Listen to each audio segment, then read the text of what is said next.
slice. King preskuha sa unod tanawa.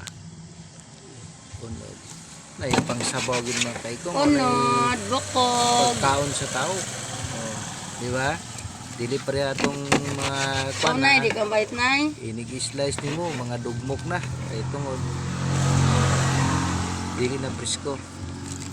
Dako-dako ila nag-allowance ng ulo kay pasiko no ni ate gunang sabawon. Murag sabawon na niya.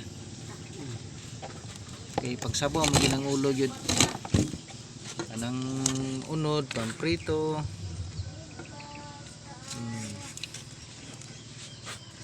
Una siya pang sabaw, slice. Isa na yung... Ana sa bawon, kauman. Ito yung ayusa, lamig kayong higop sabaw tungod kay presko ang Ikaw na isda. lang yung hugasan ni Ate Ning ha.